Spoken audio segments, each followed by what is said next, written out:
Amigos, ¿cómo están? Nuevamente, bienvenidos a Ecuador en Vivo. La coyuntura nos exige a seguir analizando temas importantes para el país que se relacionan con el tema político y también electoral. Está con nosotros ahora, nos acompaña, le damos la bienvenida en Ecuador en Vivo a Ana Galarza. Ella es asambleísta actualmente y encabeza la lista de asambleístas nacionales por el movimiento Construye. Ana Galarza, bienvenida a Ecuador en Vivo. Muchas gracias, Freddy. Un saludo cariñoso para todas las personas que nos están acompañando a través de Ecuador en Vivo. Gracias por aceptar esta entrevista. Cuéntanos hacia dónde se orienta el voto de Construye en el juicio político a la ministra Mónica Palencia, que arrancó ya este miércoles.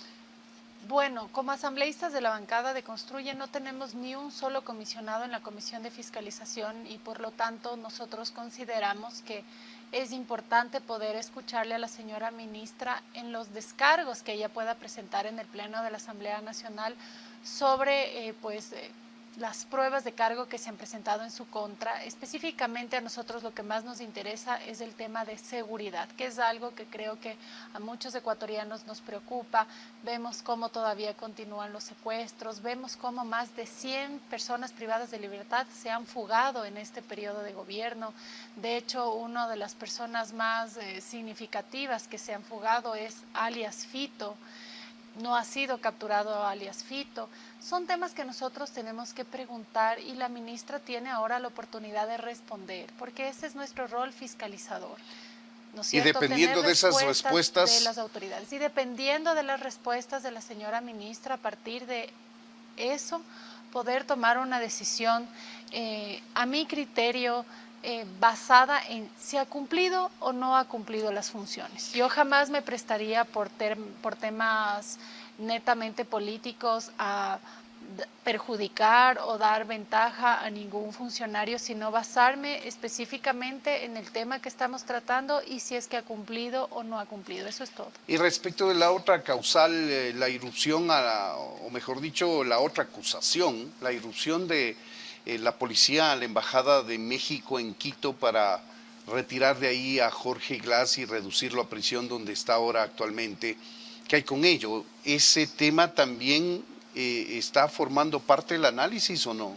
Entiendo que tendría que formar parte del análisis, pero recordemos que ya al momento de votar una resolución del Pleno de la Asamblea Nacional, en esa resolución se verá qué se incluye y qué no se incluye. Puede excluirse el tema de la Embajada de México y puede quedarse únicamente el tema de seguridad. Eso está pidiendo el Partido Social Cristiano. ¿Ustedes qué piden? Es que nosotros no podríamos votar a favor de censurar a una ministra por el tema de la incursión en la Embajada de México, porque y yo personalmente estoy de acuerdo con que se haya evitado que Jorge Glass se fugue del país y no le rinda cuentas a la justicia.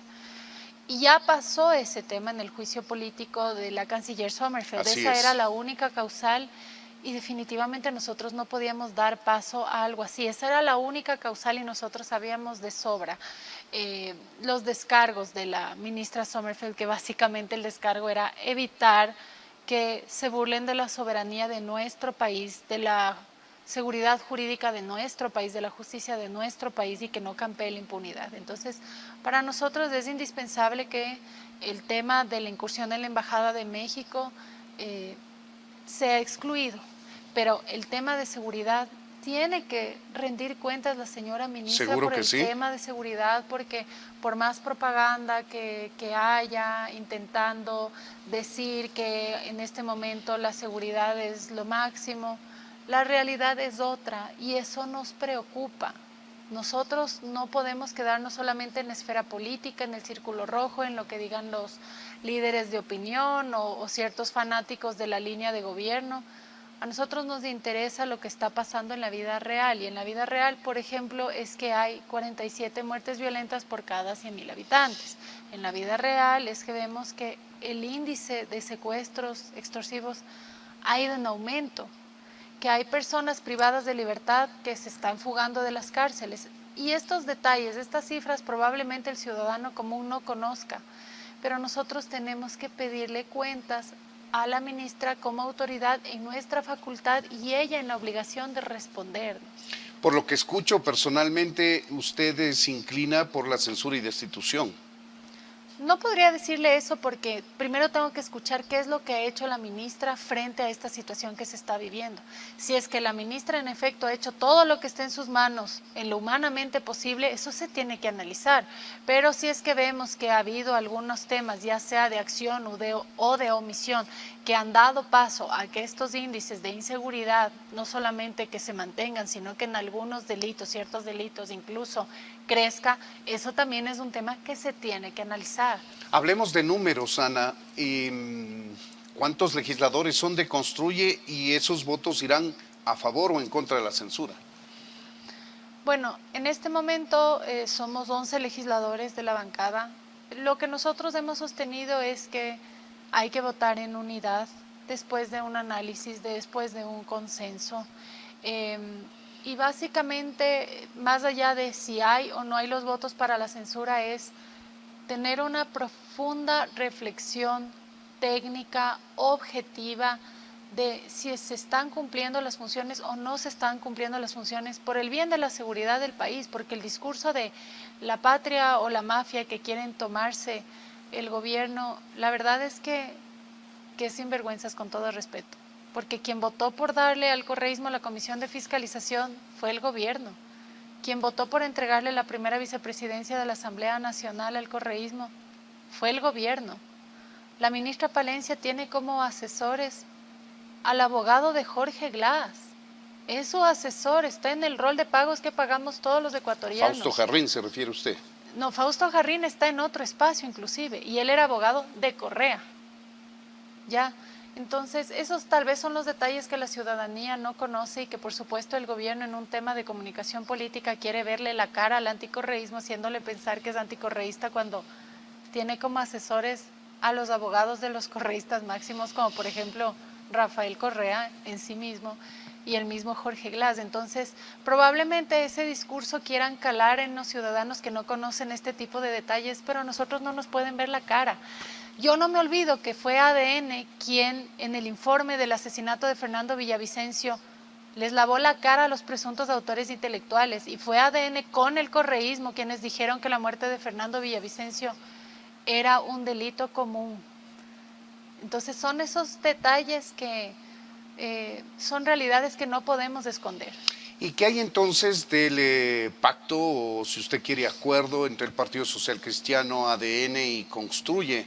Lo vamos ahora mismo a ver, un post que usted emitió respecto de este tema que circula en redes sociales, en la opinión pública, y que de acuerdo con ese pacto, pues ustedes tendrían, digamos, el compromiso de salvar a la ministra Mónica Palencia. Vamos a ver en breve el post que emitió en X, en su cuenta de X, Ana Galarza, respecto de este acuerdo entre el gobierno, el Partido Social Cristiano y ADN. Bueno, ya nos van a poner enseguida la imagen, hablemos sobre esto. Ahí está la imagen.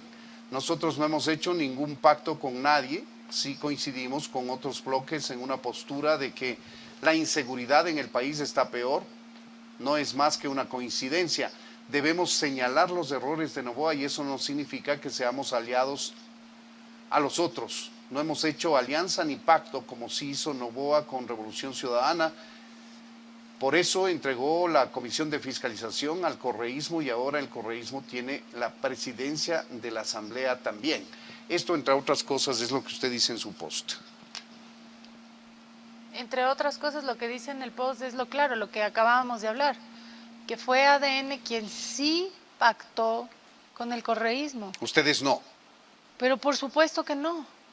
Y van a haber muchas votaciones en las que ustedes vean el Pleno de la Asamblea Nacional votando de manera unánime. Eso no obedece a ningún pacto. Nosotros tenemos nuestro propio análisis y probablemente en una votación quizá coincidan, pero cada uno tiene sus análisis muy personales. Yo no sé la motivación de ERC en el tema del juicio político, pero nuestra motivación en este juicio político, cuando estamos hablando de una ministra que tiene en sus manos la responsabilidad de la seguridad del país, obviamente merecemos escuchar las respuestas cuando vemos que sigue la ola de inseguridad, donde no solamente se está matando entre bandas delictivas, sino también hay daños colaterales, se está derramando sangre inocente. y que quieran hablar del viejo país y del nuevo país y dividir en dos partes cuando están gobernando con los del viejo país. Yo no sé, mire, a mí los dientes de leche se me cayeron hace rato y la cara de bobita para mi uso personal, porque no soy. Y yo sí sé las cosas que hacen. Sí sé que los asesores de gobierno fueron abogados del mismo Rafael Correa y no lo pueden negar porque están en el rol de pagos. Entonces, que quieran utilizar el discurso para usufructuar electoralmente por ese 12% que es anticorreísta del país, me parece hasta insultante. Pero para eso estamos nosotros, para contarle a la ciudadanía la verdad. Y ya sabrá la ciudadanía qué es lo que decide creer. Vamos al otro lado. ¿No teme usted que si al alinearse, en este caso específico, construye con la Revolución Ciudadana, les puedan acusar a ustedes de que tienen un acuerdo, como en ocasiones anteriores usted y algunos miembros de su organización política han acusado de pactar con el correísmo? No hemos acusado de pactar con el correísmo, hemos descrito lo que sucede. Sucede que tienen asesores, abogados de Jorge Glass, de Rafael Correa, que le entregaron la Comisión de Fiscalización, que le entregaron la primera vicepresidencia de la Asamblea Nacional del Correísmo, que le entregaron la Comisión de Justicia al Correísmo, que es donde se hacen las reformas del Código Orgánico Integral Penal, y que incluso con un voto de un asambleísta de ADN se iba a dar paso a una reforma al Código Orgánico Integral Penal que iba a permitir que se caiga la sentencia, por ejemplo, de Rafael Correa. Esas son las cosas que nosotros sí sabemos. Claro, pero Pacto, no teme por que ahora ejemplo, de votando los así. votos del correísmo con ADN, donde dijeron que la muerte de Fernando Villavicencio era delito común, donde supuestamente para ADN y el correísmo no hubo autores intelectuales. Eso sí es pacto. En nuestro caso, que todavía no hemos votado, nosotros votaremos viendo si la ministra ha cumplido o no ha cumplido con sus funciones. Esos son nuestros votos. Como vote el resto de bancadas es problema del resto de bancadas. Claro, pero esa votación puede coincidir con el correísmo o puede coincidir con el gobierno, de acuerdo a lo que ustedes evalúen después de escuchar a la ministra. ¿Qué pasa si coinciden con el correísmo en ese caso? Yo no sé cómo vaya a votar el resto de bancadas. Yo sé que nuestra bancada va a analizar el tema de seguridad. Punto. Si ha mejorado la seguridad con la ministra, significa que ha cumplido con sus funciones. Si no ha mejorado la seguridad con la ministra, ¿qué significa? Y aquí estamos evaluando como causal de incumplimiento de funciones. Pero yo no puedo adelantar un criterio sin antes escucharle a la ministra. Sería absolutamente irresponsable tener una postura netamente política. Yo sé que dicen esto es un juicio político. Es político el juicio. Es una decisión política. A mi parecer todo lo político también tiene que ser jurídico. Porque si es jurídico es Tiene legal. una base jurídica, y para mí lo ciertamente, jurídico es lo que dice la Constitución. Y la Constitución dice que en un debido proceso nosotros tenemos que escucharle a la otra parte. Yo no puedo tomar una decisión anticipada, no me parece correcto. Yo primero tengo que escucharle a la señora ministra. Yo no me puedo llevar por percepciones. Puedo tener la percepción de que la seguridad está mal y quizá ella demuestre que en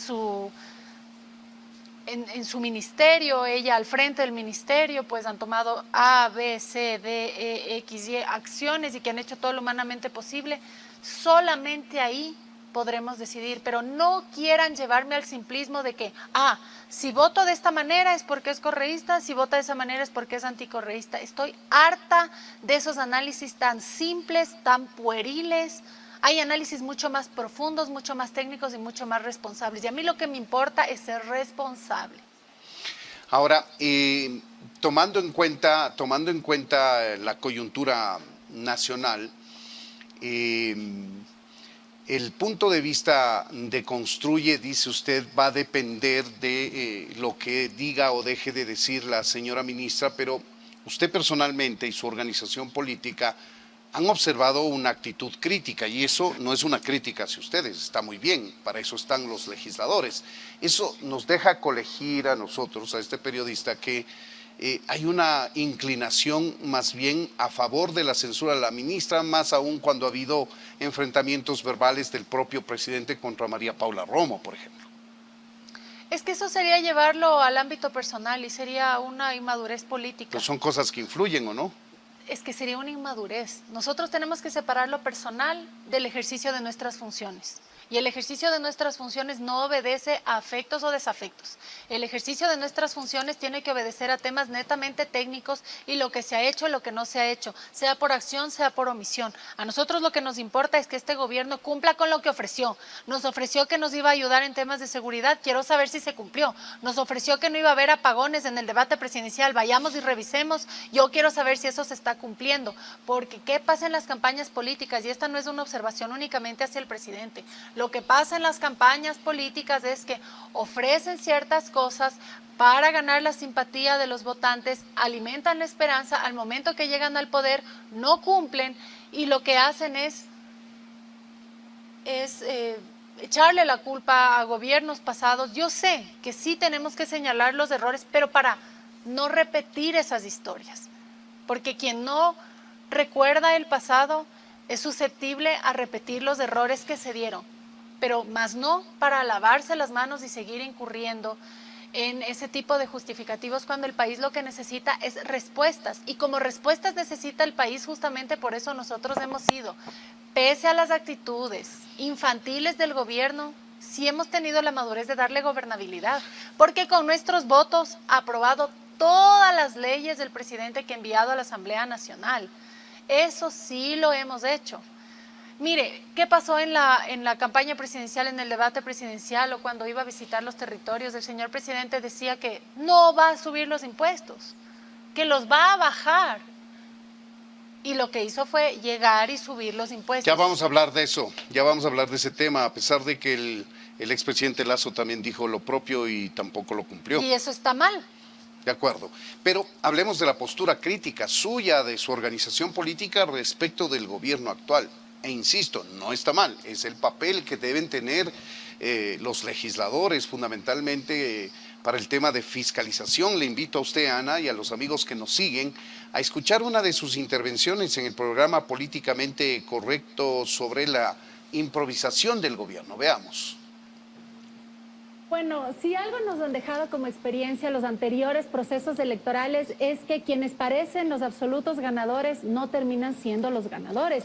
Y ese es un claro ejemplo de lo que pasó en las últimas elecciones. Quien es ahora nuestro presidente en las encuestas no estaba ni en el top 4 ni en el 5 siquiera, estaba digamos como que en el pelotón de los rezagados, pero pasan una serie de circunstancias que se dieron y ahora él es el presidente de la República. Ese es el claro ejemplo de que en un proceso electoral todo puede darse. Por eso hablar de quién pueda o no llegar a Carondelet, al gobierno, a servir al país, pues sería un poco adelantado. Lo que yo sí le puedo decir es que al menos como Construye 25 representamos esa vía de experiencia, porque lo que estamos viviendo hoy es el fracaso de la improvisación y el claro ejemplo de la improvisación es que no ejecutan los presupuestos pese a que sí tienen presupuestos, que el país en realidad, ese pueblo sí está sufriendo hambre, miedo y en ese sentido nosotros somos esta organización política que ha armado los cuadros electorales con tal responsabilidad de que todas las personas que estamos en la papeleta electoral no somos los menos peores, sino en realidad somos personas que estamos preparadas para ejercer las funciones para las cuales esperemos nos Paola, elijan. y tenemos... Pues bien, lo que queremos demostrar con esto es una actitud crítica permanente suya al gobierno actual, a la organización política a la que se pertenece, que es Construye, y eso nos hace pensar a nosotros, conclusión nuestra, que Construye, coherente con esta crítica al gobierno, esta posición crítica, va a censurar a la ministra. Si fuera únicamente por el tema de crítica, de observar las improvisaciones o incumplimientos, por ejemplo, en el tema del juicio político de la canciller Sommerfeld, se le habría censurado. Aquí no se trata de que si yo te critico en la improvisación en cierto tema, me voy a ir en contra de todo lo que tenga que ver con el gobierno, porque no podemos ser tan simplistas como eso. Hay ciertos temas que se analizan de una manera, hay otros temas que se analizan de otra forma y todo tiene que tomar un debido análisis. No puede ser una decisión visceral, no puede ser como blanco o negro. Nosotros tenemos que fijarnos en las cosas que probablemente, en los detalles que probablemente la ciudadanía no conoce. Profundamente en este caso de los apagones, por ejemplo, nos ha tocado hacer un análisis técnico, reunirnos con gente técnica, experta, porque nosotros no somos todólogos y tenemos que empaparnos con gente que realmente conoce sobre estos temas. En el tema de los apagones, de los primeros apagones que fueron cerca de la consulta popular, Abril, donde el gobierno le puso una denuncia a la exministra Arrobo por paralización de servicio público y traición a la patria y a 22 personas más.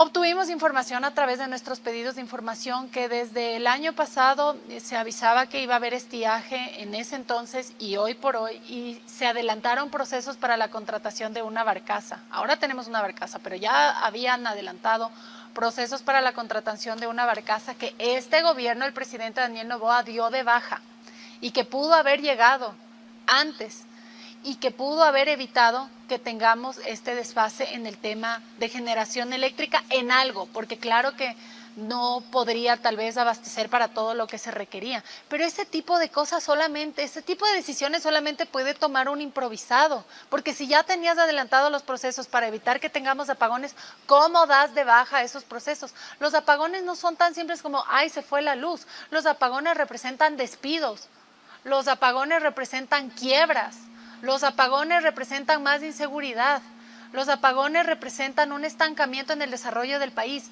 No es así de simple. ya que entramos en este tema, lo que usted acaba de decir se refuerza con lo que en su momento se generó en el debate presidencial de segunda vuelta, donde se le consultó qué haría en materia energética precisamente al actual presidente, entonces candidato Daniel Noboa. Escuchemos lo que respondió. Se prevé un estiaje muy fuerte para el Ecuador con el Niño. Exactamente se prevé aproximadamente más de 1000 gigavatios hora de déficit en electricidad para todo el Ecuador.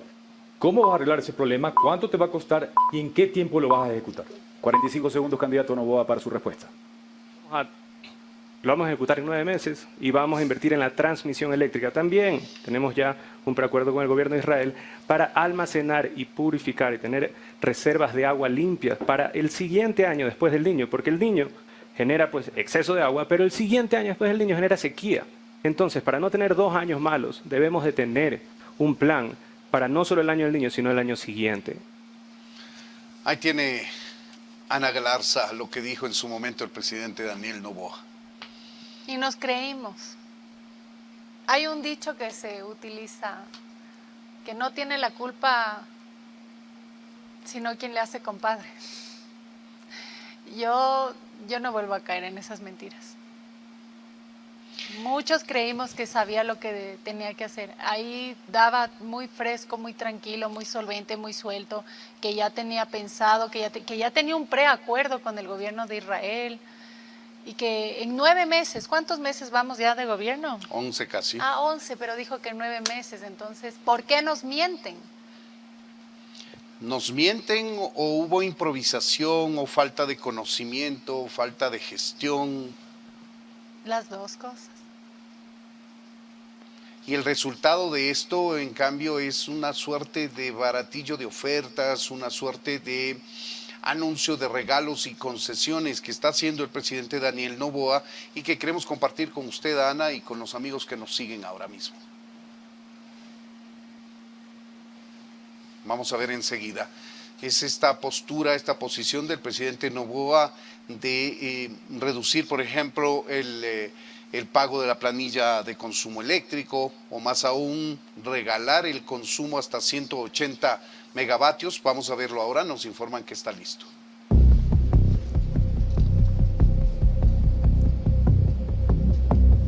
Gracias al señor presidente por esta ayuda para nosotros los pequeños productores. Desde el mes de noviembre, el Estado subsidiará los primeros 180 kilovatios de consumo en zonas residenciales a nivel nacional.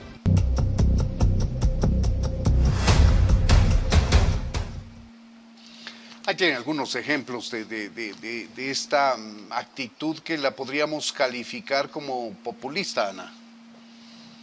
A ver, yo creo que en ciertos momentos las medidas de alivios financieros a ciertos sectores golpeados son necesarias. Esta es mi opinión personal. Pero siempre y cuando la decisión sea tomada con una base técnica y con un sustento económico, sustentable. No que ponga en riesgo la economía del país. Porque cuando no hay plata, si no se puede, no se puede. Ahora, subió 3 puntos en los impuestos. Se manifestó que era para mejorar un tema de seguridad. Esa es una de las preguntas también que se van a hacer en este juicio político a la señora ministra. ¿Cuánto de eso se ha invertido en seguridad? Por supuesto, porque parte de la capacidad del equipo de trabajo del señor presidente es la capacidad de ejecutar efectivamente, eficazmente y transparentemente los presupuestos, porque no sacamos nada con que se recauden más impuestos, pero que esos recursos no sean utilizados de manera óptima y en lo que se ha dicho que se va a utilizar.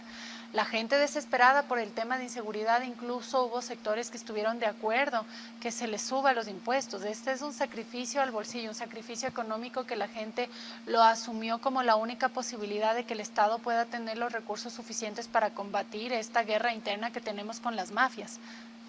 Pero, ¿dónde está lo recaudado? ¿Dónde se ha implementado? Eso también es parte de lo que queremos escuchar por parte de la señora ministra y no juzgar simplemente antes de poder obtener las respuestas por parte de esta funcionaria que tiene que respondernos a nosotros en nuestro rol fiscalizador. De acuerdo, sigamos avanzando en la entrevista. Analicemos el tema electoral. Usted está de candidata de la lista de Construye, encabeza la lista de asambleístas nacionales y acompaña también al candidato presidencial Henry Cucalón. ¿Qué es lo que van a hacer ustedes si llegan a ser gobierno primero y con un bloque legislativo importante que le pueda viabilizar las reformas legales que un potencial Henry Cucalón presidente pueda solicitar a la Asamblea? Aquí es muy importante el trabajo en equipo y por eso es importante también que la primera autoridad del país, en este caso la Presidencia de la República, sepa también de manejo político para tender puentes con los distintos sectores políticos que hay en el país para que pueda haber gobernabilidad. Un presidente de la República no puede pelearse con absolutamente todos porque necesita contar con ese equipo que le permita al país avanzar, por un lado. En materia legislativa, nosotros tenemos claro que para este tema que nos ha hecho vivir la coyuntura, por ejemplo, el energético, tenemos que abrir absolutamente y dar las garantías para que el sector privado pueda tener la posibilidad de invertir, porque el país no ¿Qué cuenta está haciendo con los esto recursos. Daniel Noboa? ¿No es suficiente? Mire, que él mismo envió una ley no más apagones y en la comisión presidida por su jefa de bancada se hizo la ley no más apagones y ahora dice que la ley no estuvo bien hecha. Por eso tenemos la ley, versión 2.0 ahora. Y seguramente encontrarán otros temas, otros vacíos y así funciona el trabajo legislativo, ¿no? Porque ninguna ley está escrita en piedra y si es que hay que mejorar algo, se lo tiene que hacer. El señor presidente quería una ley no más apagones, nosotros queríamos que el país no tenga apagones. En la comisión presidida por su jefa de bancada se hizo la ley y nosotros contribuimos con nuestros votos para darle gobernabilidad al país. Pero ¿qué es lo que pasa cuando el gobierno no tiene la capacidad de ejecutar? Porque la ley no más apagones dice que el sector privado podrá invertir en temas de generación eléctrica en coordinación con el gobierno nacional. Lastimosamente el gobierno nacional no está coordinando y aquí hablamos del trabajo en equipo. La Asamblea hace las leyes, pero es la función ejecutiva la que ejecuta los marcos legales aprobados por la Asamblea Nacional. Es la función ejecutiva que a través de sus ministerios, viceministerios, secretarías y subsecretarías hace los reglamentos de aplicación de la norma. ¿Qué más se debería hacer en materia legislativa para apuntalar y dar una solución al tema energético? Bueno, principalmente recalco que podamos tener este tipo de inversión privada o también contar con el apoyo de los multilaterales porque los recursos económicos de nuestro país sabemos que no son abundantes y tenemos que encontrar la manera de que podamos contar con fuentes de financiamiento para repotencializar lo que ya tenemos. El tema de generación eléctrica, la transmisión, la distribución merece tener este mantenimiento porque caso contrario lo que ya se invirtió, si no se mantiene se va a destruir. Las hidroeléctricas que ya tenemos, si no se les da mantenimiento, todo eso se va a echar a perder y esos son miles de millones de dólares que se invirtieron. Pero no podemos tener un solo tipo de fuente de generación de energía eléctrica, sino que también tenemos que optar por otros tipos de generación de energía, obviamente que sean responsables con la naturaleza y nosotros podemos tener energía geotérmica, podemos también tener energía energía eólica, tenemos los espacios en nuestro territorio para poder implementar estas otras alternativas que nos pueden permitir tener energía cuando vienen épocas de estiaje, que son realidades que ya las hemos vivido. Los apagones no son exclusivos de este gobierno, se han dado también en otros gobiernos. Pero si ya sabemos que viene estiaje y que hay apagones porque dependemos únicamente de la energía de las hidroeléctricas, ¿por qué no se ha visto otro tipo de opciones para que no vivamos estas situaciones si no es nuevo? Claro, pero la pregunta es, ¿qué harían ustedes si son gobierno, si son un bloque importante en la próxima asamblea para corregir en un marco legal este tipo de temas? Justamente, ampliar la posibilidad de que no exista este monopolio de que solamente el gobierno pueda tener el manejo de la generación de energía eléctrica y también quitar estas limitantes que tiene el sector privado para poder invertir Ya le o están generar. dando iniciativa de hasta 100 megavatios al sector privado. Mire, lo que quiera se lo damos, pero lo que necesitamos es que se actúe, porque si nosotros en leyes aprobamos estas aperturas para poder obtener el apoyo de otros sectores fuera del sector público, pero si no se coordina, si no se ejecuta, no sacamos nada. Eso es lo desesperante, por eso necesitamos un verdadero estadista que sepa el manejo de la cosa pública, que no tenga temor en ejecutar políticas públicas, tal vez el miedo a la Contraloría o cualquier otro tipo de institución o de instancia, sino que sepa qué es lo que se tiene que hacer, qué es lo que no se tiene que hacer, y como conoce muy bien qué es lo que le hace falta al país, que cuenta con un buen equipo de trabajo, con gente técnica, con gente preparada, que no viene a improvisar, pues aquí se llega a trabajar, no solamente a dar discursos o mensajes de comunicación política, sino realidades para el país. De acuerdo, temas de solución a la crisis energética que atraviesa el país. Hablemos de cómo solucionar la crisis de inseguridad, porque el tiempo ya nos queda corto. Bueno, la crisis de inseguridad obedece a varias aristas.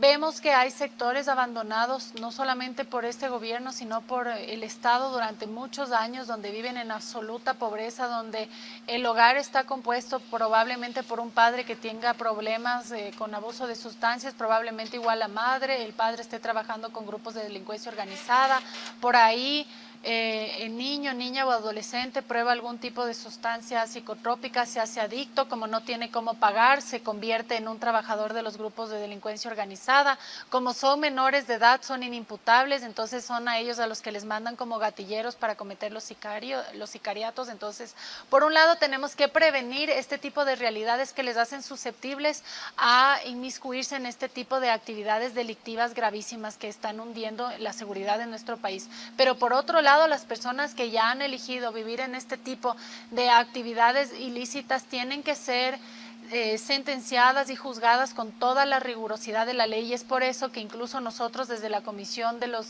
Niños, Niñas y Adolescentes como Construye hemos propuesto que los niños, niñas o adolescentes que estén inmiscuidos en delitos execrables como por ejemplo el sicariato sean juzgados como adultos, y este es un tema que se ha visto ya en otros países, que cuando estas personas lo hacen con dolo, con alevosía, no tienen que ser juzgados como niños, porque pasan 2 años, cumplen la mitad y salen y siguen delinquiendo, y es justamente que ellos son apetecidos y buscados por los GDOs, porque son inimputables. Entonces tenemos que también ir sentando ciertos precedentes. Obviamente, mientras cumple la mayoría de edad, no se va a ir a un centro de rehabilitación social, a una cárcel donde están mayores de edad, porque sería exponerles, pero mientras cumple la mayoría de edad, estará en un lugar adecuado para su edad, pero una vez que cumple la mayoría de edad, tendrá que ir ya a un centro de rehabilitación social a cumplir el resto de su pena, porque aquí mucho se habla de los derechos humanos. Está bien que haya derechos humanos, pero muchas veces se inclinan demasiado a defender a los delincuentes. Eso no es correcto. ¿Dónde quedan los derechos humanos de las víctimas? Claro, pero la solución al problema de inseguridad, ¿cuál sería desde el ámbito legislativo? No hay una sola solución, De sino acuerdo. varias cosas y acciones que se tienen que hacer. Otro ejemplo de algo que ya lo hicimos, porque no solamente estamos hablando de lo que vamos a hacer, sino de lo que ya hemos hecho. Fuimos nosotros los proponentes de la ley de extinción de dominio para poder incautar los bienes y recursos mal habidos, para atacar esas economías criminales, ese músculo económico que les ha permitido a los GDOs, los grupos de delincuencia organizada, tener los recursos para logística, armamento, contratar sicarios, sobornar jueces, fiscales, comprar narcogenerales. Necesitamos cortar esa línea de financiamiento, y esa es es otra acción, son varias acciones las que se tienen que hacer, es que no hay una varita mágica y una sola solución. También se tiene que trabajar en coordinación con los gobiernos autónomos descentralizados. ¿Para qué? De hecho, eso se encuentra en el COTAD. Los gobiernos autónomos descentralizados en coordinación con, en este caso, el gobierno central, pueden tener un plan de seguridad ya en los temas locales, en los temas cantonales, en los temas provinciales, y que no sea un tema solamente centralizado, sino que también podamos dar facultades para que los gobiernos autónomos descentralizados puedan apoyar en una guerra que yo creo que sí la podemos ganar, pero que tenemos que ser técnicos e ir analizando el origen, cómo sancionar a los que ya están incurriendo en este tipo de acciones y cómo golpear lo que les financia y evitar que sigan creciendo y evitar que se sigan fortaleciendo. De acuerdo, son muchos los temas que le aquejan al país, a los ecuatorianos y claro, lo que no hay es el tiempo para absolverlos todos. Habrá nuevas oportunidades para seguir conversando con los candidatos asambleístas y su plan de trabajo legislativo. Por el momento queremos agradecer a Ana Galarza, asambleísta actual de Construye, candidata que encabeza la lista de asambleístas nacionales por esa organización política. Para finalizar, ¿algún mensaje que quiera dar, Ana? Bueno, para nosotros ha sido, es y será lo más importante que el país pueda salir adelante. Yo confío en que pueda salir adelante. El Ecuador lo hacemos todos. Aquí tenemos que, si bien es cierto, identificar los problemas, pero no quedarnos ahogándonos en eso, sino a partir del problema encontrar las diferentes soluciones que se pueden dar, ser parte de la solución, hacer este equipo país, porque esta es una maquinaria de diferentes engranajes donde también la sociedad civil juega un papel vital, importantísimo, donde nosotros como ciudadanos también tenemos un papel fundamental, incluso en el aspecto democrático. Para mí la democracia no es solamente un derecho, sino una responsabilidad de que no elijamos únicamente por simpatías o antipatías, sino que elijamos básicamente porque queremos conformar un equipo que no llegue a improvisar al frente del Ecuador, que hay que decirlo, es un paciente que se encuentra en terapia intensiva y nos merecemos las mejores personas para que le salvemos la vida a esta patria que nos ha dado todo lo más grande, lo más hermoso y lo más maravilloso. Y a manera de comentario, yo solamente quisiera agregar que nosotros, los ciudadanos, tenemos en nuestro voto la herramienta fundamental para poner o no a determinado candidata o candidata para que nos represente. Esa es una decisión que nace de cada uno de nosotros y debería ser lo suficientemente meditada para ver a quién nosotros le confiamos nuestro voto y nuestra futura representación en la Asamblea. Muchas gracias, Ana Galarza, por habernos atendido. Muchas gracias, Freddy. Muchas gracias a ustedes por habernos acompañado. Besos y bendiciones. Gracias, amigos. Como siempre, queremos agradecerles, pedirles que se suscriban a nuestro canal de YouTube, a nuestras redes sociales, visiten nuestro portal en internet para seguirse sumando a esta enorme comunidad de Ecuador en Vivo y que tengan con toda la oportunidad del caso contenidos como este donde se debaten, se analizan y se opina sobre temas de interés nacional. Hasta la siguiente entrevista, amigos.